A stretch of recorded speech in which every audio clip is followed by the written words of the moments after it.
don't ever put yourself in a situation where your own happiness is getting ruined in the middle of this, because it's not worth it.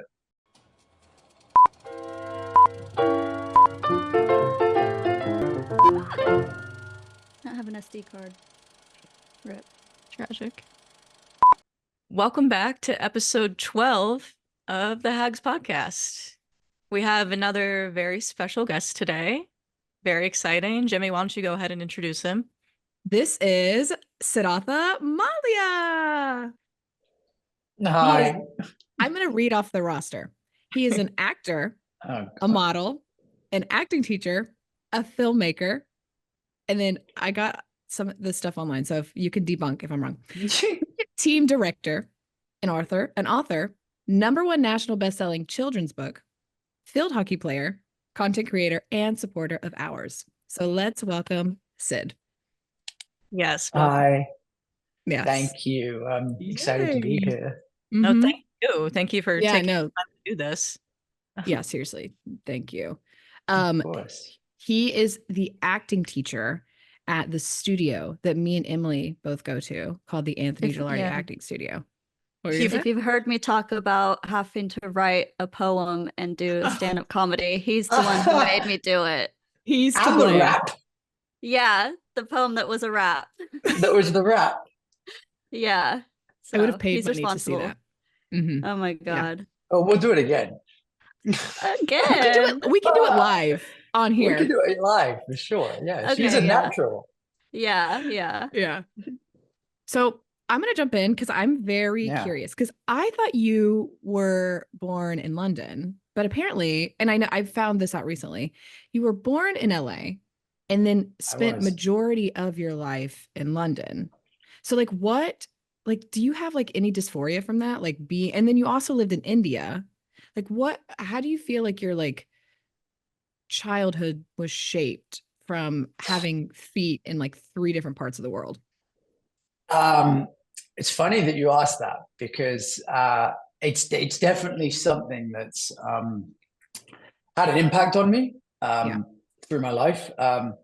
So yeah, I was born here in LA, but I was only here for like 9 months.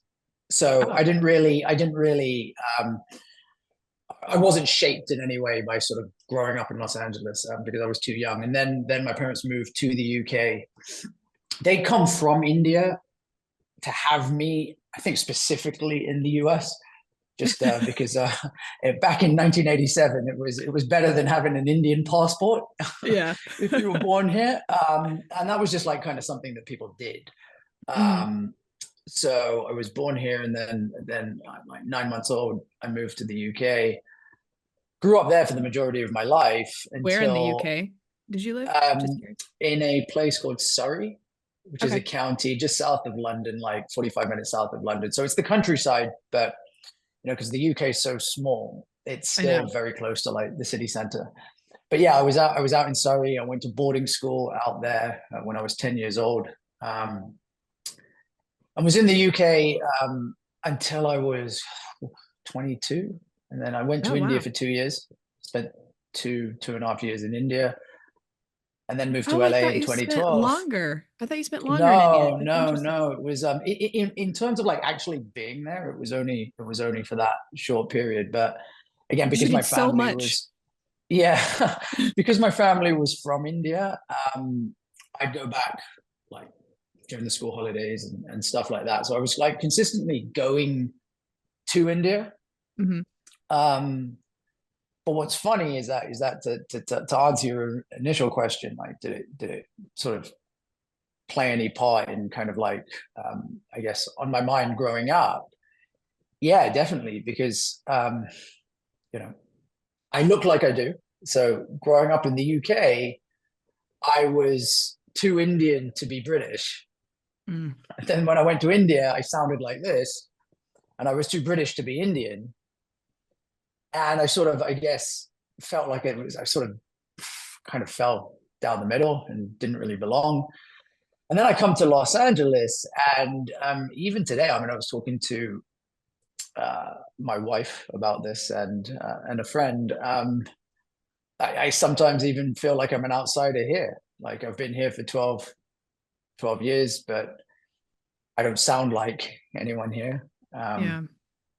And, you know, we don't speak a different language in the UK. It's still English, but there's definitely a lot of terminology that's very different between the US and the UK. And I definitely find myself saying things at times and people are like, what does that mean? And it does, it makes you feel like you are an outsider looking in. So I guess I've kind of always had that throughout my life, and something that's stuck with me.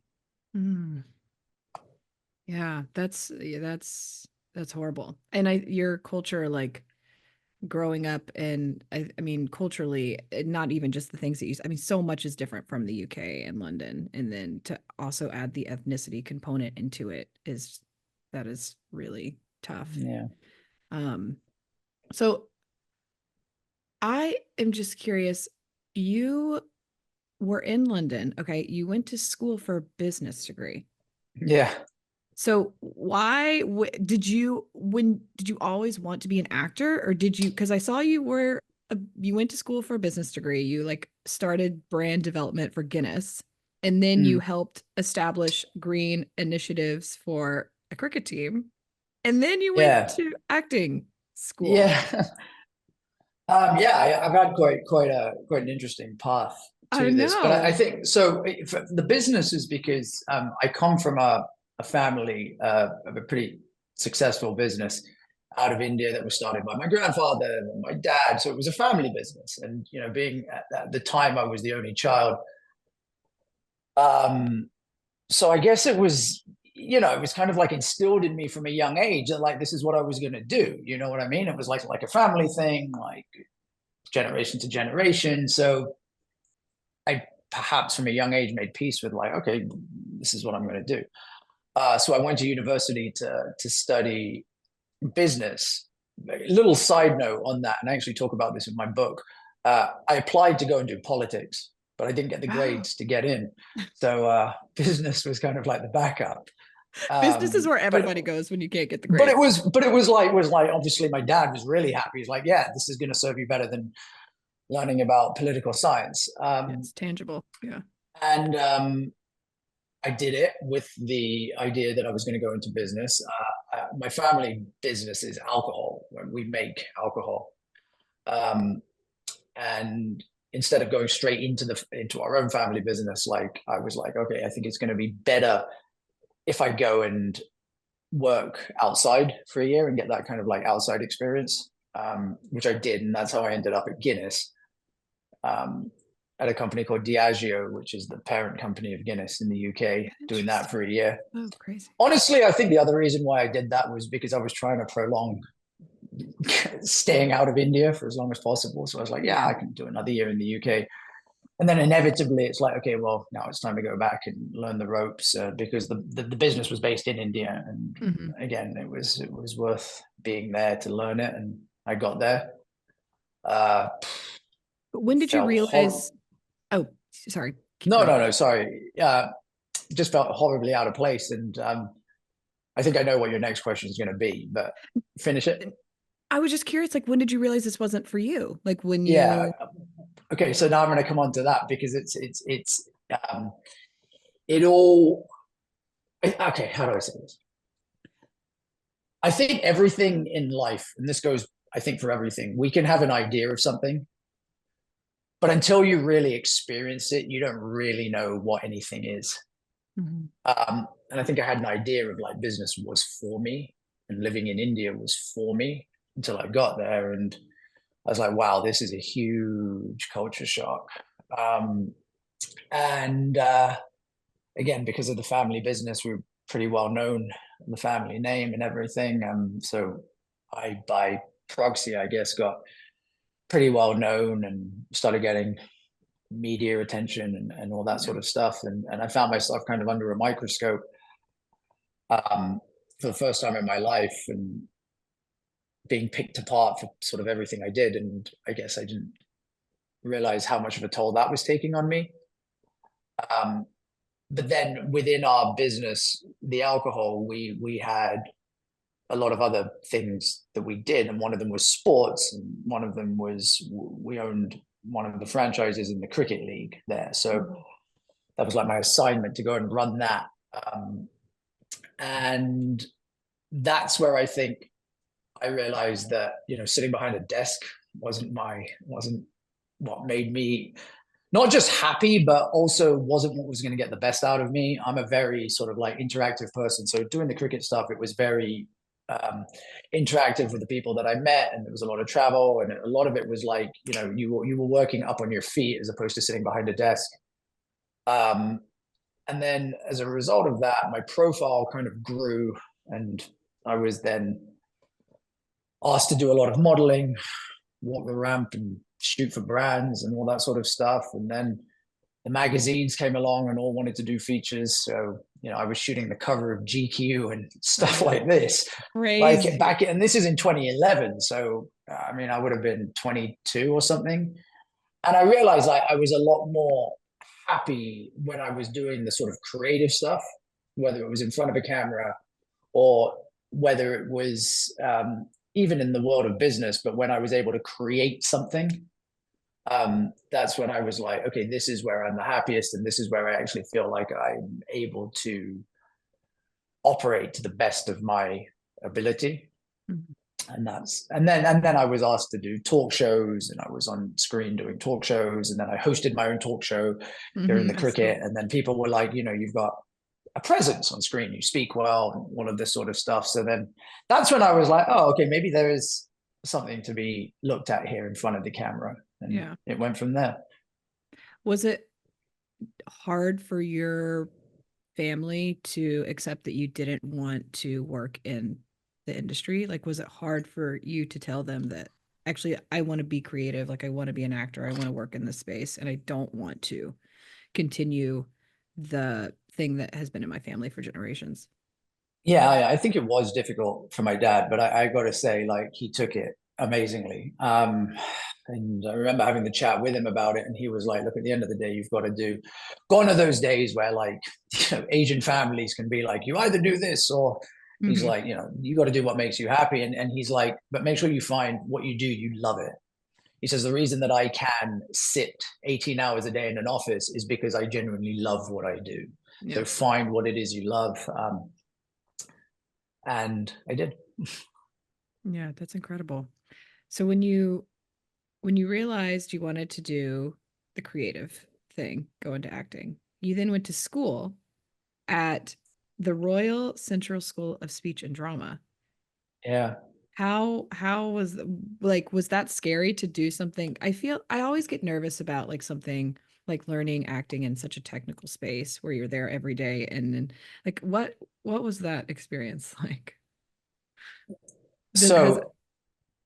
Yeah, I will tell you about the experience, but I think it's also important just to spend a minute telling you about how that even came about. Oh, yes. Because I didn't go there straight from India. No. Now, this is the thing. I moved here in 2012. And because I had this profile in India, right? And people knew my background and stuff like that. I was well looked after here by the big agencies, and I was going in for huge projects without really having any acting experience. But again, like, I mean, you guys all know this, you moved here and everything. If you don't have someone to guide you, you just think it's normal. Like, I mean, how are you meant to know what's right or wrong? Like, if you don't know absolutely. what's correct.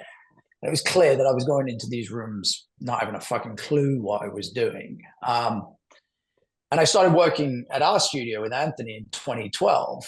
I didn't know you. By complete chance, CAA brought me over here and set me up with Aaron Spicer, who was where Anthony used to work. I was meant to meet Aaron Spicer, but Aaron happened to be on set with Will Smith, so he's like, meet my number two. And that's how I met Anthony. And by complete chance, that's how that started. And then I worked with him for about 8 months, 9 months, and then he went to open his new studio, and I went with him. So that's how that came about. And oh my gosh. Again, like, I'll be honest with you, to start with, I was one of those guys that was petrified of putting scenes up in class. You know what I mean? It's scary. Like that Thursday foundation class fucking used to give me anxiety thinking about the shit to do in that light. And now I'm teaching it, which is funny but I get it. Like, I totally get it. Like, you put yourself in a situation and I was just like petrified. And that's why a little side note, that's why when I see like, you know, like Emily, I taught Emily for a whole year. But when I see 19, 20-year-olds just getting up on stage and doing the shit that people like her do, that to me is power, man. Like that is pure power and strength. And like, I have so much respect and admiration, and I take inspiration from that, because I look at what I was up to at 19 years old, and I'm like, you know, I was an expert at drinking, not getting up on the like doing the stuff that you do. So that's how my kind of career in this started. And then I was getting thrown into all these massive auditions without really knowing what I was doing. And then what happened? And then this is what drove me to drama school. I did my first film in I want to say we shot it at the end of December 2013. Called Brahman Naman, which was kind of like, it was actually India's first Netflix original. And it was kind of like The In-Betweeners. You're not going to know what The In-Betweeners is. That's a British show. It's kind of like an American Pie based with like kids out of India in the 1980s. They call it a sex comedy, but that sounds wrong. So, but you kind of get like the gist of it, right? And it was all in English, and there was the writer and the directors were adamant on me for this one role, and I did it, and it went really well, and the reviews were great, and I'm, you know, you do your first feature film, it's amazing, and you think, shit, like career's gonna go great from here. And then I got an audition for a show in the UK called Mr. Selfridge, which Jeremy Piven was the lead of. It's about the store Selfridges in London and how it was founded by an American and everything. And this is, bear in mind, after I've done my first feature film, the feedback from the UK casting directors was like, he's still very raw, like almost to the point of like, don't bring him back in front of us until he learns something more. Oh, wow.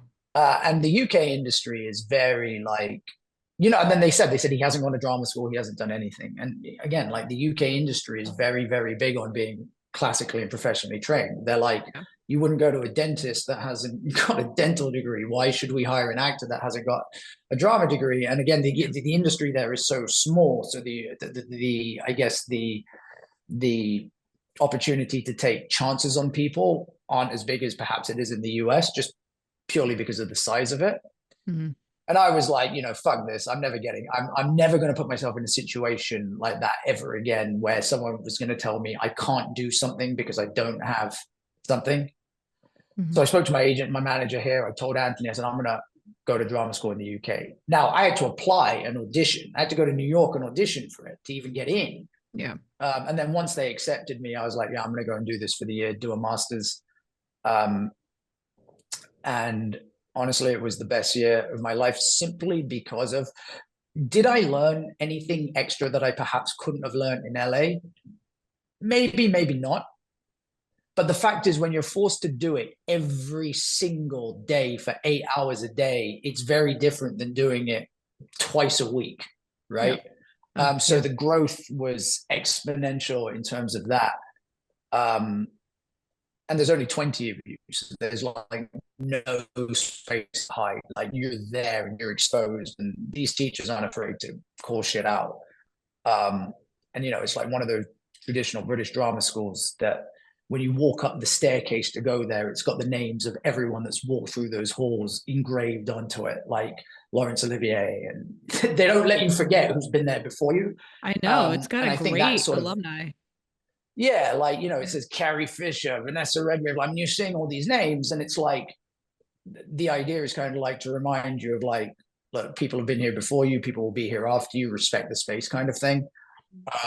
So from that point of view, I think it helped me start to respect the craft a lot more than perhaps what I did. That's a very long answer to your question, but it gives you some kind of context as to how I ended up there. Yeah, because I didn't know. I didn't know you were at Anthony before you went to university.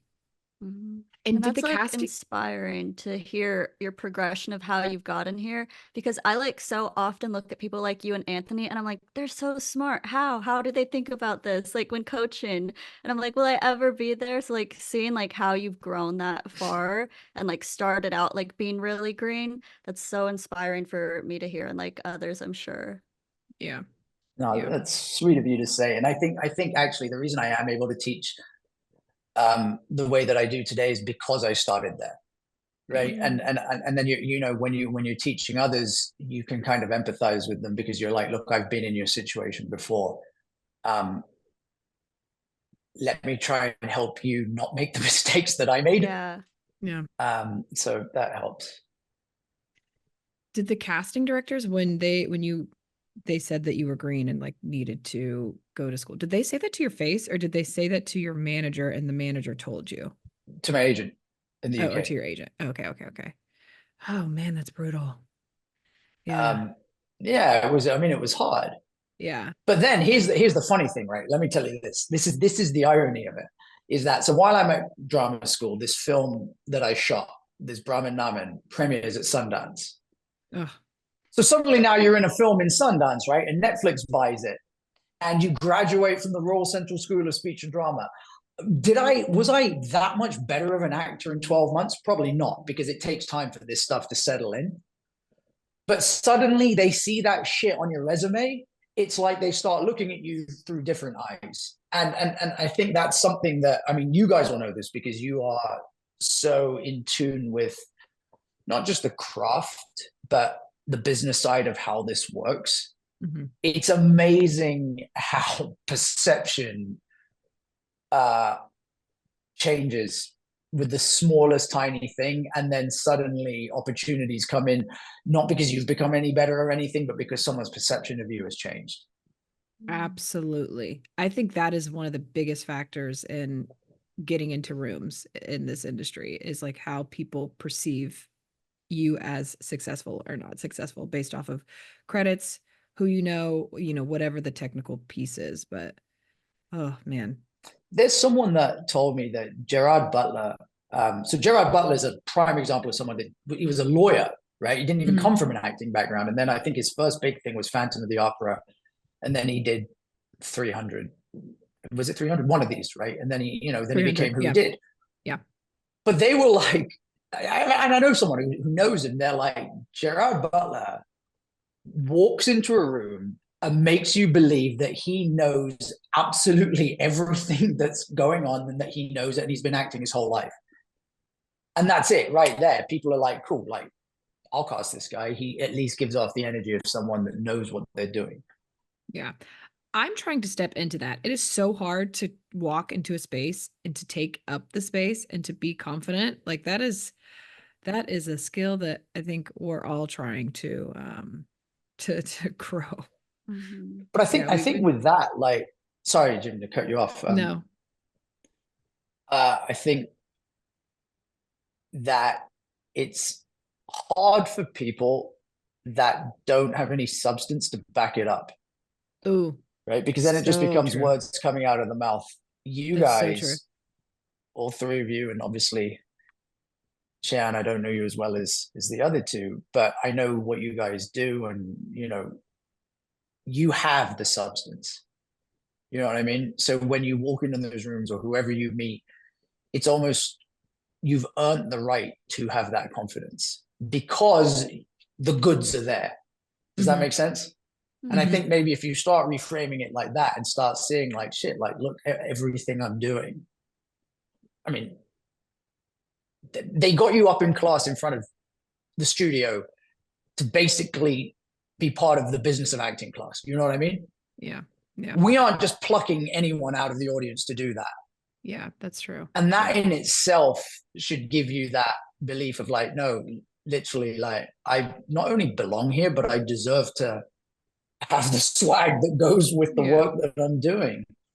We needed to hear that. I'm going to clip that, and I'm just going to have it on rotation whenever I'm feeling insecure and not confident. We talked about that for like 2 hours the other night. I needed to hear that. We all needed it. I'm going to clip it. Make it your morning alarm. I know. Just I love that. Motivational speech. Yeah. What has been like one of your most influential events that has like made you who you are today and like the artist you are today? It's an interesting one. Well, doing that first film and actually being on set and the cameras rolling and everything like that, I think that sort of gave me a belief that like, oh, I can do this, right? And I just loved every second of it. That it was like, I will do anything to have this feeling over again. Yeah. But then again, I've been on a set where it was the complete opposite experience. It was terrible. And this is a big budget project. So, and the tension on the set between all the different departments and the crew growing on strike because the producers weren't doing things and all that kind of stuff. It was a miserable experience. Interesting. And I think that helped me being like, if this is the feeling I'm going to have every time I step on the set, then I'm not interested in this anymore. Like, it's not worth it. Yeah. Yeah. I think that was a big, like, flip side to that. It was finding that balance of like, listen, I want this more than anything. But at the same time, I'm not willing to question my happiness or integrity in the process. Yeah. Yeah, that makes sense. There's so many like the way that your experience on a film set can make or break what you do. And like we've had like experiences as a group where it was like we never want one of our sets to be like what we experienced. That's so important. And like especially like your first time on set, like making sure that it's a good experience literally forms you. Yeah, because you're doing something, you're showing your art off. And if it's on a set that isn't collaborative and the stakes are so high that it makes you uncomfortable to create, like that ruins the performance and how you look at how you jump back into other sets, like moving forward in your career. So was it bad just because it was poorly ran, or was it bad because it was top heavy and like leadership didn't like establish like a good environment on set? Both. I mean, it poorly ran, and that kind of made it bleed into the ladder. And everyone was disgruntled. Everyone was angry. People weren't getting paid. And, you want to piss someone off, don't pay them, right? On a set. Crazy. And as a result of that, then the makeup artists are angry and the costume directors aren't showing up. Then the director's stressed. Now, the minute the director gets stressed, that's it. The whole production, that right there, the director is the linchpin in this. Absolutely. And the director gets stressed, the DP gets stressed. The DP gets stressed, then the ADs are getting stressed, and then eventually it trickles down to the actors, and you're in an environment where you're like, no one is happy right now. Yeah. So yeah, that wasn't too pleasant. How did you move forward from that experience and find the balance? I mean, that project is still to be released. I think when it does, I remember one of the producers there was like, right now films are stressful, but when it finally comes out, we'll all laugh about it. No one cares about what went into the making. Everyone will be happy with the product. And I was like, maybe, but I'm never going to forget this. So I'm never going to work with you again. Done. Yeah. No. Now, maybe when the thing comes out and I have seen a cut of it, and for what it was, it actually turned out pretty well. But I'm sure when I see the thing on the screen, maybe that's going to help me be like, okay, cool, I can let this go to piece, because at the very least, we got a good piece of art out of this. But until then, it still sits with me. Yeah. It's still, and then that's like one of the big things, like I bang on about when I teach, especially the younger actors or anyone, to be honest. I was like, don't ever put yourself in a situation where your own happiness is getting ruined in the middle of this, because it's not worth it. No. So true. Or somebody else's art, it's not worth it.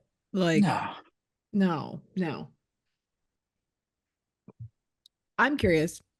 I was looking on your IMDb and I saw you producing a TV show, Vultures. Yeah. What is this? So that's been something that's been in the works for a while. That's a show actually based off or inspired by, let's just say, like my family in the business world and stuff like that in India. I think there was a big boom with these kind of shows with Succession and Billions, and there's a show called Industry in the UK, these kind of like business shows. So I was like, oh, why not try and show one from a perspective in India, which is a huge market for any of the major streamers right now. I mean, like, you know, India and China for as much as they can get into China, but because of the regulations and everything. But India, if you ask any major studio or major platform where they see their growth, that's that Indian market is always very high on their list. So I was like, let's try and see if we can make something for that. So that's kind of like there's a pitch for it. There's development for it. There's, you know, we'd spoken to a bunch of people with it. Netflix at the time had passed on it because it was too controversial for what they were looking for back then. So it's there. I think it's like one of those times where, and you guys will all know this because you make your own content. It's all about, you can have the best thing in the world, but it's all about the timing. Yes. For it. Is the time now right for this? And something you might shelf and be like, oh shit, well, that's a dud. Suddenly 3 years down the line, you're like, oh my God, there's like an opening for this. Yeah. So that's kind of like where that is right now. Interesting. When did you start writing this? Like, have you been sitting on this for years, or is this like? Well, this was, how did we do it? I think me and the guy that I wrote it with put the treatment together and everything about 4 years ago. Then of course you had pandemic and all that good stuff, but it was because there was like documentaries being made on my family and my dad and stuff like that. Now the minute that happens, everyone under the sun is like, oh, we're going to make a fictional TV show of it. And I was like, fuck that. I'm not going to let someone else profit off our own content. I was like, I'll do it myself. And that's kind of like where it stemmed from. But right now it's obviously a different world than it was 4 or 5 years ago. So right now might not be the right time for it. Yeah. Interesting. With Vultures and the show that you're working on, like how, because I think this, as filmmakers, like we're potentially, like we're in development for our project and we're navigating all of the steps to put our project, to move it forward. But like you said, you were building a treatment for Vultures. Like what do you need to do when you're creating a project to get it in front of development and to get it in front of people that are willing to listen to your ideas? Let me give you 2 examples of this. Vultures is one show that I created. Another one, which isn't on IMDb, is called Bombay Bustle, which is basically like Friends set in modern day Bombay in India, but all of them have like a mental health issue. And for either of them, the process was pretty much the same, but slightly different. But with Vultures, the first thing we did was make a sizzle reel of just cutting up stuff from that you can find online. More than anything, just to give someone like a visual representation of like, okay, kind of like the tone that you're going for and what you want to show in it. With the treatment, it was a real detailed outline of the premise of the show. Now, some of the people we spoke to were like, this is not enough. You need detailed episode outlines for 5 seasons. That's what a lot of them look for when it comes to TV. Because they want to know that you've got enough material that should this thing be a hit, you've got enough in the bank that you could last five seasons. And then what we found is, because I had no track record of creating shows before, what a lot of anyone that wants to put money into something tends to want to be able to know that they're doing it with people who know what they're doing, right? And that was the thing. So then what is your option? Okay, fine. I don't have the track record. I got to partner with someone that does have the track record. So then what we did is we took it to a bunch of different production companies who are interested in this. Ones that had credits with, it doesn't have to be Emmy award winning stuff, but people that they can show that like, okay, we've done it before. And so with Vultures, oh God, I want to say it was a process. I think I went through 4 different production companies that were attached to the project, being like, yeah, we can take it in, we can do this, we can do that, we can take it straight into here, straight into there. And each one of them didn't work for various reasons. Some of them didn't have the contacts that they said they did. Other ones just ended up being lazy with it and doing nothing with it. A third one tried to basically rewrite 90% of it. And I was like, I'm not going to give up that amount of control. So you know what I mean? Like it's about partnering with someone who I think has somewhat of a track record with something. Right now, for this other show, Bombay Bustle, because that came after Vultures, I learned this very quickly. We put a little bit of money together, and I hired a writer to write the outline and the Bible and everything. He's a guy called Anil Gupta, he directed the first episode of the Ricky Gervais The British Office.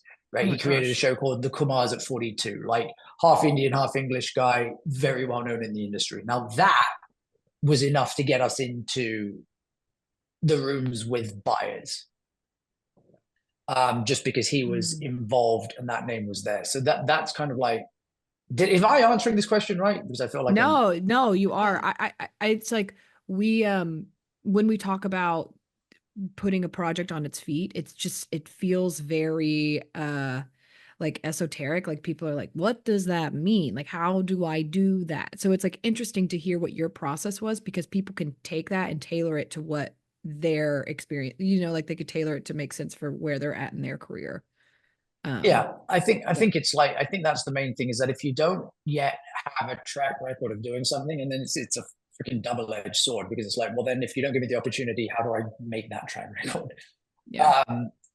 But it's about finding someone that can be like, okay, I've done this before.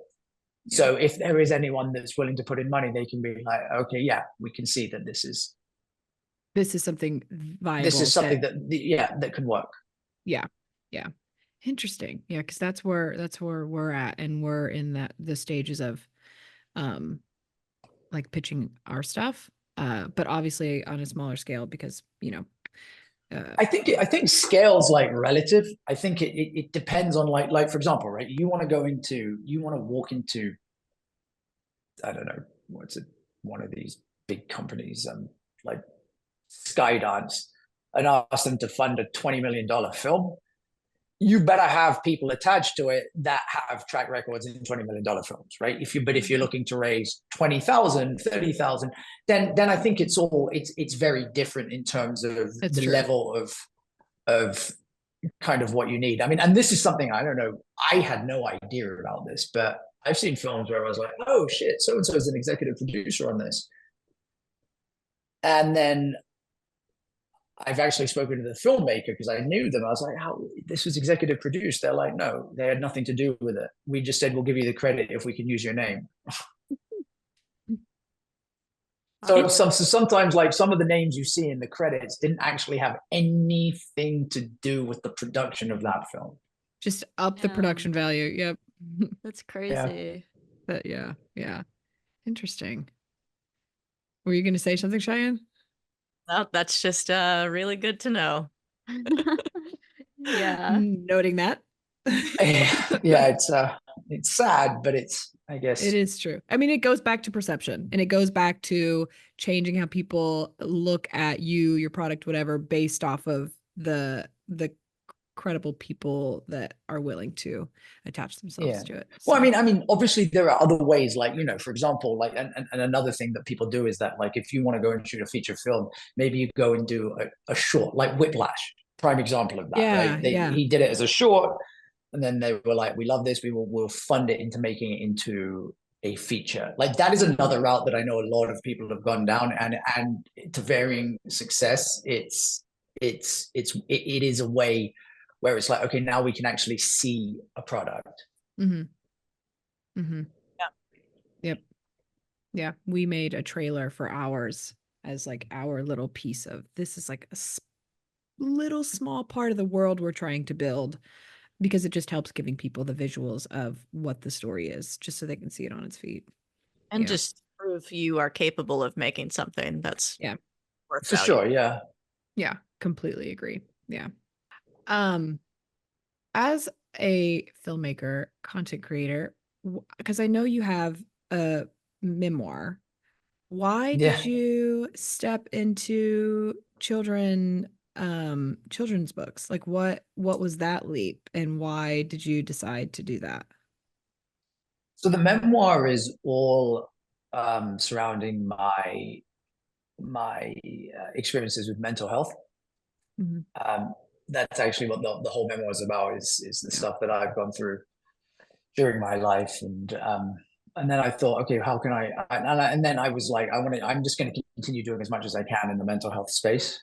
And I thought children's books with a mental health message is something that could be really beneficial, because I look at the sort of stuff that I went through. Like, I have clinical OCD, and I've had it my whole life, and it's caused me misery and pain, and just even talking about it, I'll get emotional. But I was only clinically diagnosed with the thing when I was like 30 years old. Oh my gosh. And I was like, fuck, like, what if I learned about this thing when I was 10? Mm-hmm. Yeah. At least I would have been taught the tools of what to do with it, which might have saved me a lot of the pain that I went through my entire life, kind of flying blind with it. So I was like, the more we can kind of, like, I think, I'm not saying we need to make children into gurus, okay, and like stuff like that, but I was like, this specific children's book you're talking about is about helping kids to deal with their feelings, and to understand that, we as human beings experience a range of different emotions and feelings, and that they can change sometimes for no apparent reason. And I was like, look, if you can start having these conversations with like 5, 6, 7-year-olds, then later in life, when they actually experience these feelings and emotions, it's not suddenly this massive shock to them, because they've got some sort of understanding in some sort of way already. Yeah. Yeah. That's so helpful, because no one talks about that ever, especially with kids. Yeah. And they don't, kids themselves feel such extreme emotions, and they're new to the world. They don't know how to cope. So by talking about it, I mean, even as their young minds, it just makes things easier for them, and it will create healthier adults. Yeah. Yeah, that's the hope. Yeah. It's almost similar to Atlas of the Heart by Brené Brown, where she gives you the ability to articulate your feelings, because how can you improve if you can't even put into words what you need help with? So to give that tool to little kids that's incredible. Yeah, it's I think it's about, and I think what's interesting about it as well is that when I wrote it, I was like, this, I think I even wrote it inside the cover, but I was like, this book is just as much for adults as it is for kids. Because we as adults can sometimes forget even the most basic of messages. And sometimes you need things spelled out in very obvious fashion for adults to be like, oh yeah, duh, obviously I can feel different things. Yeah. I'm always in Reddit, explain like I'm 5. Why do I feel this way? I ask ChatGPT everything. Why am I sad? Yeah. Yeah. Literally. Yeah. Give it the whole backstory. You are 5 years sober or 6? When is this going to come out? It's going to be in 2 weeks. Okay, then by then it'll be 6. Oh, wait, when's your sober birthday? The 6th on Tuesday. Oh my gosh. Yeah. Congrats. Happy Thank almost 6 you. years. That's I know. crazy. What like how what was the because like alcohol sales and like that business is a part of your DNA. So like what how was it hard stepping into the like was it hard to get sober? No. Mhm. And I always I think have, I don't know, I always feel a little bit strange when using the word sober, just Alcohol because free, I yeah. wasn't, yeah, because I wasn't someone that was an alcoholic. Um, and I think that, you know, for people who are alcoholics who get sober, it's a huge thing for them. And I don't want to in any way kind of like take away from what a big deal it is for a lot of people. Yeah, no, I'm glad you clarified that. Yeah, yeah. But for me, it was, I I think I've always been someone that's been very good at like, I'm gonna do my own thing. Like if something doesn't work for me, I'm not gonna do it. Like end of. So it was you know, it was easy once you sat down, or once I sat down and I was like, all right, what are the pros? What are the cons? What's going on here? Okay, the anxiety I get from drinking and the OCD flare-ups and all of this sort of stuff, it's just not worth the night before. So I'm not gonna do it. Yeah. Yeah, That that's makes incredible. sense. It's still hard because I mean, even in, I mean, every industry is riddled with alcohol as a connector, but it's hard and it's hard, like meeting new people and reestablishing like what it means to be social and connect with other people without alcohol. Like it's hard. Yeah. It definitely is something that, and you know, obviously with your own journey with this as well, you will have seen it. It's funny because I was talking to Hodan yesterday, and I was like, for Hodan, being sober is her norm. Like she doesn't Yeah. know anything different, right? So she goes out and meets people. It's just what she's always accustomed to. But for yourself and for me, we know what it was like on one side and now what it's like on the other side. It's yeah. And for sure, there are definitely times where it's like it would probably make the situation slightly easier just to have a drink.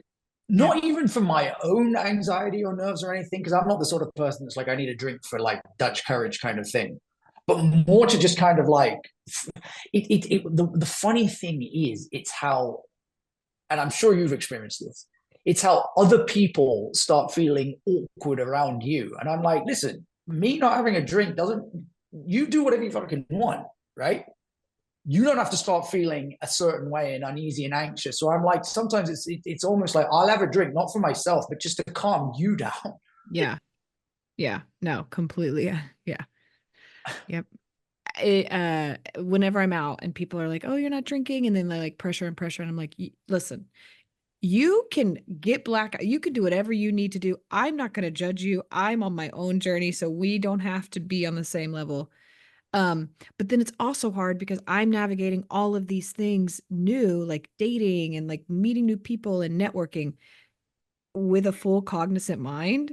So like it is really hard because I relied so like alcohol was my crutch because it helped me like work through anxiety because I could just I'm a slow burn, so it like helped speed things up. So yeah, no, it is definitely hard relearning myself sober. Yeah. I think too, a lot of people who when you're out and are pressuring either haven't been around addiction much or are struggling themselves. Yeah, I didn't want to say that, but yeah. Oh, for sure. Because they know I've been around addiction a lot in my life. So it's in my adult life, I'm never one to, like, if someone says, I'm not drinking, I'm like, okay, like, it doesn't matter. Like, you just drop it and you move on, and it's none of your business why they're not. But a lot of people haven't been around that. So yeah. Yeah. Or I think sorry. No, you go. No, I was going to say, I just think it's strange. And like, you know, you talk about now, like navigating the dating world and stuff like that, where it's like, if someone has a problem with you not wanting to have a drink, that right there is, as Cheyenne just said, it's something going on with themselves. And right there, that's someone that's like that probably shows a little bit deeper about who they are. It's probably not worth your time anyway. Mm-hmm. But it is fascinating how people are, oh, come on, just have one. And I'm like, listen, if someone tells me they're a vegetarian, I'm not like, oh, just have one piece of chicken. Like, what the f? Like, you're a vegetarian, end of story. Like, you order what you want to order, I'll order what I want to order, and that's it. But it's almost like people take other people being sober personally. Oh, yeah. And it's like, no, man, like, this has nothing to do with you. Mm-hmm. This is my choice, and that's it. Like, if this is going to be something that's already causing weirdness, then I hate to think like what like a real problem might look like. Yeah. No, yeah, completely. Because I was, whenever I drank, I was the person that encouraged other people to drink, because I didn't want to I didn't want to be alone in how much I would drink. So I was like, no, I can't embarrass myself and do this alone. I need somebody else to. Yeah, because the sober person sees it all. Yeah. And that was my thing as well. Like, I was the instigator. I was the instigator always. Yeah. My issue is that, like, I wouldn't stop till like the sunrise came up. Like, I wasn't the one that was like, I'm going to bed at 2:00, have a glass of water and go to bed. Fuck that. Because my biggest issue was loneliness, right? And the end of the night signified being alone. Yeah. So I was like, let's just keep this thing going for as long as possible. Every time. Yeah. Usually it would be 8 or 9 a.m. sobering up. And yeah, every time. Benders. Yep. What is your favorite part of your daily routine? My daily routine. Going and getting that morning coffee across the street from this place called just because it's like I can make it at home, right? But I will always ensure that no matter what I do in my life, I will have enough money to buy that daily coffee from the morning, because it's like my mom comes to visit. She's like, Sidhartha, just buy the fucking capsules for the Nespresso machine. I was like, yes, but it's not about the coffee. It's about the human interaction. It's about going somewhere and knowing everyone and them knowing you and saying hi and just having that like human interaction, I guess, is really what it is. I feel the exact same way. Every morning I go to the same spot, have the same, see the same baristas. I completely feel that. Before we go to somebody else, how do you do your coffee? Me? Yeah. Do you do like a drip? Are you like, what kind of coffee are you ordering? Just plain black Americano. Okay. Do you do it iced or hot? Hot every day. Yeah. And in the summer? Yeah. What would you be doing if you weren't an actor? I think I'd focus more on the writing, the books, and maybe be a children's author. Okay. Which I guess I kind of already am and will continue to be. So yeah. I guess I'm already doing it. Yeah. Do you like writing more than acting? No. Oh. I think it fulfills something different. Okay. I mean, like the actual act of writing a book, like the memoir, I started writing it, actually sitting there and typing it out. I got to like 10,000 words and I was like, this is the fucking most boring thing I've ever done in my life. And then actually how I wrote it was I just go for long walks and voice record myself. Interesting. That's the best way to write a memoir, though, because it's in your voice and it's not this like, static, bland thing. Yeah. And you think faster than you write. So that's smart. Because there's so many times when I'm like trying to write something and I'm typing it and like the thought leaves and I'm like, whatever I thought was really good and no one will ever see it because I don't remember what it was. Yeah. So that's smart. Okay. What is the best piece of advice you've ever received? Oh, wow. The best piece of advice I've ever received. I'm going to link this to entertainment and acting in general, because that's what we all do. At the night of, well, it wasn't even the night. So that film I told you that was in Sundance, right? So it's premiering that night, and there was some like BAFTA lunch for like all the British films or something like that was going on. So I went to it with one of the producers, and he's like, enjoy the next few hours. I said, why? He said, because after that film premieres tonight, it no longer belongs to us, it belongs to the world. And I took that with everything I do, like the books and everything. I was like, the minute what you do is out there, it's no longer yours. It belongs to everyone else, and it's up to them to perceive it and view it in the way that they want to. And I was like, oh, it's a nice way to kind of like let things go. Yeah, I love that. I love that, because that is that I think the hardest part about this career is like you can't keep it close to you, like your art. You have to let it go and allow it to be interpreted however it needs to be based off of what that person is going through. So yeah, that is beautiful. What a great way to end this. I was about to say. Yeah. Yeah, that was great. Any final thoughts, Sid? Just, I want to take this chance to say that just how inspiring all three of you are.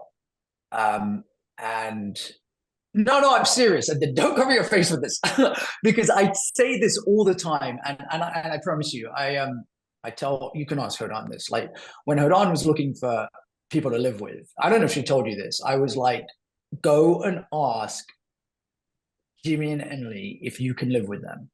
I was like, it will do you the absolute world of good to be surrounded by those two. And bear in mind, at this point, I didn't really know you well. Obviously, Emily, I knew you a little bit better because I taught you. But I was like, I see everything they do. Like, you want to really grow in this career, go and surround yourself by people like them. Because as we said at the beginning of this, everyone has a good idea. There are so many talkers in this town, but very few people that actually are like, right, now I'm going to go and do it. I don't know how I'm going to do it. I don't know where it's going to end up, but I'm going to do it. Yep. And that level of passion that you guys have is inspiring. I mean, Jasmine, for those of you watching this don't know who Jasmine is, my wife. I tell her, I'm like, go and have a coffee with them, go and hang out with them. Like, honestly, like, because she's also someone that wants to start looking into like doing stuff and putting stuff together. I was like, honestly, like, you surround yourself by people like these girls, you will grow because they're doing stuff. And I think it's so inspiring, and I'm inspired every time I chat to you guys and see what you're doing and everything. And you continue to learn and come to class, which is very important. Here's the other thing. This is such a long final thought that now I'm on a little bit of a rant. The amount of times I've seen people are either in class and then they're not doing anything outside of class, or they're like, now I've got my production going, I'm going to go and write my script, and then they leave class. And I was like, well then, okay, great. When this thing suddenly gets greenlit tomorrow, you can't act. I know. So it's not one or the other. Like, you've got to keep this consistently going, and you guys do that. And it's I think like the gold standard of anyone that wants to make it in this industry. All three of you are a example of how you should approach it. That's gonna make me cry. I know. Thank you. Oh, it's true. I just have to say one thing, because and then you can say your outro. I was hanging out with, and this relates to what you said, Sid, but I was hanging out with Krishna, who is one of our friends back from Huntsville, Alabama, and she is booking everything. She just booked this big TV show and was out in LA. But we call her a boulder, because she's just like willing to throw herself into spaces, any space, and with zero fear of being rejected. And it's really helped push her to where she's at. She's been doing this for 5 years, and I don't even know, she's got so many credits and has done so many amazing things. So I feel like we're embracing failing upward, and like so many people are afraid to do that. So like hearing you validate that we're doing the right things when we get lost in the, like we don't know what we're doing, we're like kind of flopping upward, makes us feel really, really good. And keeps us grounded and, we're on the right path. For sure. And I'd never lie to you. And trust me, like, remember this, I see it. Yeah. I teach. How many people do I teach a week? Oh, right? my Obviously, gosh. right. Listen, there are people in my Monday class that I'm like, at this point, you've never done anything before in your life. You've never acted before. Just focus on the craft, right? Of course. Yeah. This is all but there are people in the community that you are both in where I see it and I'm like, your biggest problem of having a career is that you don't do enough to make it a reality. That's a perfect place to stop. I agree. I'm clipping that. Her second alarm in the morning. Alarm number 3 when the 9 other ones didn't work. Yeah. Poor Emily. She's right by me. Literally right she there. can hear it? Yeah. Oh, I set like 13 alarms and there's like every 3 minutes. And I know she wants to wake up and just smother me. I know. Well, I do the same thing though. I don't probably hear listen to an yours. hour of alarms. That's crazy. I don't hear yours, but you hear Damn. mine. Yes, I do. It's weird because it's like, I don't know. I have to look if there's a science on this or something, but if you hit the snooze on the iPhone, the snooze is set at default 8 minutes. Yeah. Oh. So I don't know if like 8 minutes is some like scientific sleep number, but I was like, 8 minutes is too short for a snooze. Yeah. We It need doesn't 20 work. minutes. Yeah. Yeah. No. Yeah. All of my notifications in the morning are all of my snoozed alarms, like 20 I of know. them. I'm like, it didn't work. Yeah, same. Thank you again, Sid, for joining us today for episode 12 of the Hags Podcast. Emily, where can they find us? Find us on Instagram and TikTok at the Hags Podcast, and Instagram, TikTok, and YouTube at Hag Productions. And Jimmie, where can they watch or listen? You can listen on Spotify at the Hags Podcast. And down the pipeline, we're closer out of the tunnel. Okay. I'm now Googling how to get back onto Apple Podcasts, which I wasn't doing before, but we're going to be on Apple Podcast. And then, it's coming. And then YouTube at Hag Productions. Yep. Hag Productions. Playlist, the Hags Podcast is where you can listen. Yeah. You can also find it on YouTube Music. Yes. Thank you for watching or listening. And then we'll drop all of Sid's stuff in the what is that called? Description. Yes. All the links will be down there. Thank you again, Sid, and Of course. we'll see you next week. Goodbye. Bye.